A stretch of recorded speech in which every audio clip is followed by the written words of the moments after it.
you might look at them and think that they live, poorly and etc. XYZ, but you're deceiving yourself. We're deceiving ourselves. We're not any better in state. The only difference is they're aware of their status. We've been deceived by the dunya of our status. We've been completely deceived. And the only way to remind ourselves is to look at what we have. Thank Allah with our tongues, internalize that thanks, and use those blessings for the good. And constantly make istighfar. Because just being in this state it's not good. It's not something of khair. It's not something that causes, al-wabil and as-sayyib to descend down upon you, to give your soul life. Yeah, the seed, where does it start? Where does a seed start? In the dirt. In the dirt. And Allah subhanahu wa ta'ala then blesses that seed with rain. And it's only when that seed is in the dirt does a tree then form. It doesn't form when that seed's flying around in a nice car, riding around in a nice car, flying around in a nice jet, wearing, outside, getting sunshine on it, and that's it. It needs to be in the dirt. And we need to constantly remember that we are people of the dirt. We're no different from the seed.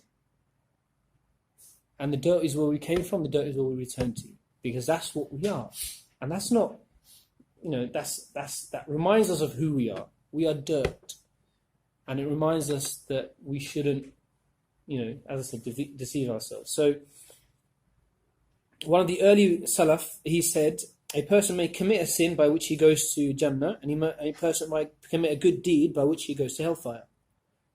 Yeah? Does everyone understand what he said? Right. So, you may commit a good deed. Just do I need to clarify this point? It's pretty self-explanatory, right? Okay. So, having committed the sin, if someone commits a sin, if he commits a sin, even if it's a small sin, he is ever watchful, in fear, regretful, timorous, I don't know what that means, lamenting, shamed before his Lord, his head in his hands, and his heart is, it says rent, I don't know why it says that. His heart is weak, his heart is like very, very fragile. There's a narration where there's this young Sahabi, and he was a young man in his teens, and he saw a woman, half naked. He's in Medina. He was going past, and he peeked through the door, right? And he saw, right? And after that, he's a young man. He felt so much regret. Yeah, literally within minutes, he's like, what have I done? What have I done? I've dishonored a woman. I've dishonored myself. This is embarrassing. This is humiliating. What is Allah going to say? What's Rasul going to say? One thing after another is going through his head. He's depressed. It's a young kid in his teens. He leaves Medina. He walks out. He's so depressed, he leaves. He climbs up Uhud. Right? And he's there for days. People are like, where is he? Where's he gone? I forgot the name of the story, by the way. Where's he gone? Where's he gone? And then Rasulullah sends a search party. Find him. Then they eventually found him. Right? He's lost a bit of weight. He's still crying. He's still upset. He's like, I can't go back. I can't face Rasulullah because of what I've done. No one knows he's done this. They take him back. And in the narration, he falls ill. Maybe he caught something when he was out, right? He falls ill. And, like when you cry a lot, sometimes it's happened, when you cry a lot, someone's passed away or whatever, and you end up getting a cold. Yeah, sometimes that happens, isn't it, right? So maybe something like this happened, Allah. So anyway, he felt ill and he got a fever. And he was resting on Rasulullah's lap, his head. And he was saying, Ya Rasulullah, I can't tell you what I did. And Rasulullah asked him, why did you run away? What's happened? Ya Rasul, I can't tell you what I did. I can't tell you what I did. Then eventually he told us, yeah, I did this.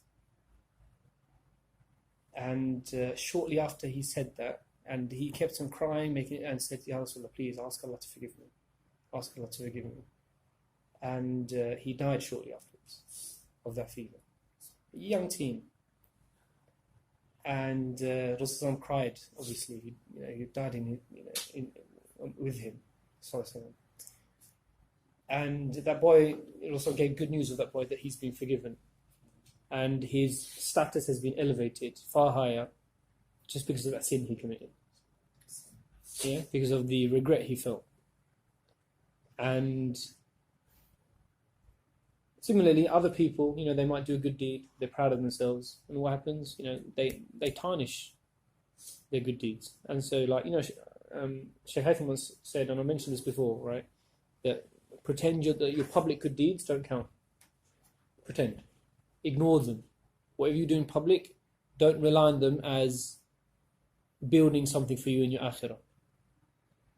Yeah, only rely on your private deeds that no one sees. Even those of us that are married, we forget sometimes, right? That we're married, so if my wife sees my private deeds, it's all right. No. Not even your wife should be seeing these deeds. No one. Yeah?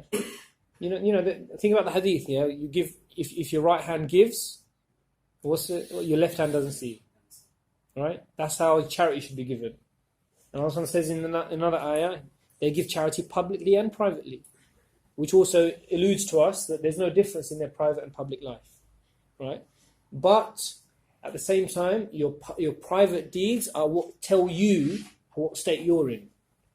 Yeah, when no one else is there except you and Allah, and you're acting the way you do in a bad way, that's not a good sign.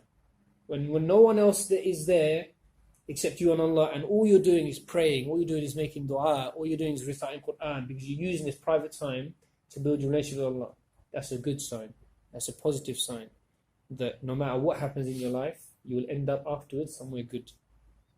And that's like a signature. That's upon the believer's head, that tick box. Well done. Pat on your back. The two wings. Okay, and the believer is always in a state of and has two wings, right?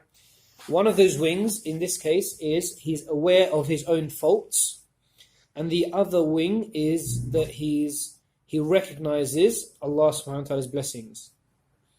So in Arabic, the name for wing is janah. Yeah, so for those of us who have been to Egypt, yeah, if you go to KFC there or whatever, yeah, you go, can I have a janah, right? And they're like, what's a janah? They don't understand. Yeah, so they say what? Ganah. They say, ganah, no. Then they take it, right? They take your order. And so here he said, translated janahain. Hain means what? If you've got ain at the end of something, it means two, doesn't it, right? Ain or an at the end of a noun usually means two of those things, right? So here it says janahain. Janahain means two wings. So he recognizes his own faults, and he recognizes Allah subhanahu wa ta'ala's blessings. And he says that those people of knowledge all agree that tawfiq means that Allah does not abandon you to yourself, and that misfortune is when He does abandon you to yourself. So, where we can see.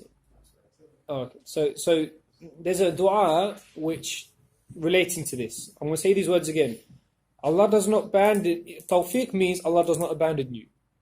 Yeah, that's what tawfiq is. Allah's giving you tawfiq to do something, so Allah's not abandoning you, right? Allah's always with you, and you have no tawfiq when what? Allah has left you to yourself. Ya Hayyu Ya Qayyum. You're calling Allah by His most beautiful names. Alaikum assalam wa rahmatullah. Yeah. So Ya Hayyu Ya Qayyum, bi rahmatika astaghith, or Ya Hayyu Ya Qayyum, oh Allah, and you're calling Allah by Al-Hayy, Al-Qayyum. By your mercy, bi rahmatika astaghith, how do you translate it? Astaghithu, I seek you, I seek your assistance. Jazakallah khair. I seek your aid, I seek your assistance. Already he's contributing. he just walks through the door.